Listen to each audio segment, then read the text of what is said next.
మా 90 days prep series day 16 morning fresh up అయి మన బాస్ గుడ్ మార్నింగ్ చెప్పడానికి టెరస్ మీదకి వెళ్తే క్లైమేట్ చాలా కూల్ ఉంది. ఇంకా మన బాస్ గుడ్ మార్నింగ్ చెప్పేసి నా ఓట్స్ మీల్ కంప్లీట్ చేసుకున్నా ఫస్ట్.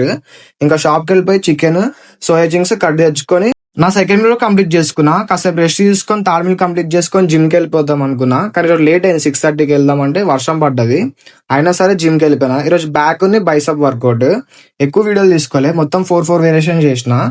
ఇంకా నా బ్యాక్ చూపిస్తే ఎంత ఇంప్రూవ్ అయిందో, చెస్ట్ అంతా అన్ని బాగానే ఇంప్రూవ్ అయింది. నేను 63 కేజీస్ ఉన్నా ఫస్ట్ లో జిమ్ లో, ఇప్పుడు 66 కేజీస్. ఇంకా చాలా ఇంప్రూవ్ వచ్చింది. కానీ నిన్న వీడియోలో చెప్పినా పన్నీర్ ఎట్లా కుక్ చేయాలో, ఇంకా పన్నీర్ ఎట్లా కుక్ చేయాలో చెప్తా. ఇంక ఇంటికి వెళ్ళిపోయిన తర్వాత 200 గ్రామ్స్ పన్నీర్ తీసుకున్నా, ఉప్పు కారం పసుపు. ఇంకా పెన్న మీద ఆయిల్ పెట్టుకున్న తర్వాత పన్నీర్ మంచిగా కలుపుకోవాలి, మొత్తం మిక్స్ చేయాలి ఉప్పు కారం పసుపుతో. ఆ తర్వాత పెన్న మీద వేసుకోవాలి, కొంచెం ఆయిల్ హీట్ అవ్వాలి అప్పుడు వేసుకోవాలి. ఇంకా కాసేపు అలా కలపాలి 2 minutes ఒకసారి. ఇంకా ప్లేట్ పెట్టేసి ఆ గ్యాప్ లో కుకుంబర్ కట్ చేసుకున్నా. నేను 250 గ్రామ్స్ రైస్ తింటా. ఇంకా ఆ గ్యాప్ లో మళ్ళీ కలుపుకోవాలి, అంటే 3 minutes ఒకసారి కలుపుకుంటే మంచిది. ఇంకా కొత్తిమీర వేసేసిన. ఇంక మన మీల్ కంప్లీట్ అయిపోయింది. పన్నీర్ అంతే సింపుల్ కానీ టేస్ట్ బాగుంటది. ఇంకా సోయా చింగ్స్ దాల్ ఇంకా పన్నీర్ తీసుకున్నా. ఇంకా రేపు డే 17 కలుద్దాం. బాయ్.